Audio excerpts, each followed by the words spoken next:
பக்கத்தில் அமைஞ்சிருக்குங்க. நியர்பை பார்த்தீங்கன்னா புது பஸ் ஸ்டாண்ட் போயிட்டு இருக்குங்க. இந்த 3.5 கிலோமீட்டரில் புது பஸ் ஸ்டாண்ட் இருக்குங்க. தென் பார்த்தீங்கன்னா இங்கே சங்கமேஸ்வரர் கோயில்னு ஒன்று இருக்குங்க, ஒரு 1/2 கிலோமீட்டரில். இது ரொம்ப பழமை வாய்ந்த கோயில். இந்த வழியில் தான் நம்ம வந்து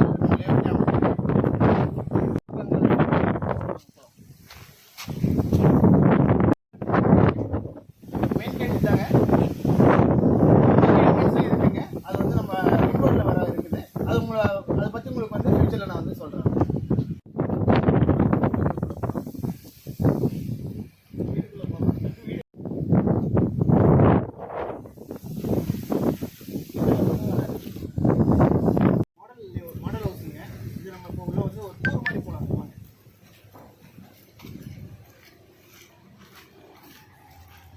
இது மெயின் என்ட்ரன்ஸ் கேட்டுங்க. உள்ளே போகிறோம்.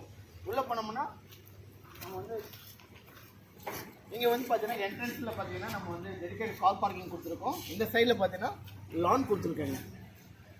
ஃபுல் க்ரீனரியாக நீங்கள் பண்ணிக்கலாம், இல்லை கார் பார்க்கிங் பண்ணிக்கலாம். ஸோ அந்த மாதிரி வந்து ஸ்பெசிஃபிகேஷனாக நம்ம கொடுத்துருக்கோங்க.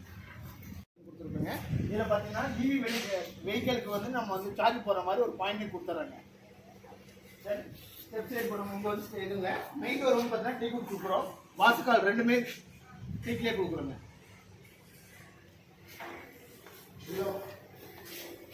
உள்ளே வந்தோம்னா நம்ம வந்து லிவிங் ஏரியாங்க.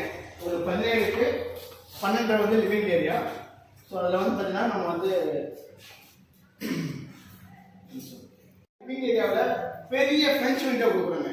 ஸோ இதுக்காக இது என்ன பெனிஃபிட்னு பார்த்தீங்கன்னா டே டைமில் லைட் போட வேண்டிய அவசியமே இருக்காதுங்க. வெளிச்சம் அந்த அளவுக்கு இருக்கும், நீங்கள் பார்த்தீங்கன்னாவே தெரியும்.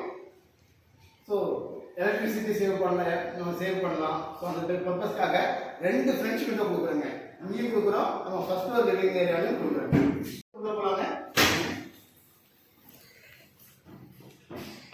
நம்ம ஆக்சுவலாக ஒரு பெட்டர் பார்த்தீங்கன்னா உங்களுக்கு வந்து பிளைவுட்டில் டோர் போடுவாங்க. நம்ம வந்து பார்த்தீங்கன்னா உட் டோர்லேயே பண்ணுறோங்க. வேப்ப மரம், ஒன்னே உட்டு, இந்த மாதிரி இதில் வந்து நம்ம வந்து மெயின் மற்ற பெட்ரூம் டோர்ஸ்லாம் கொடுக்குறோங்க. தென் பார்த்தீங்கன்னா இது கெஸ்ட் பெட்ரூம். ஸோ அதில் அட்டாச் பாத்ரூம் கொடுத்துருக்கோங்க. அட்டாச் பாத்ரூம் கொடுத்துருக்கோம்.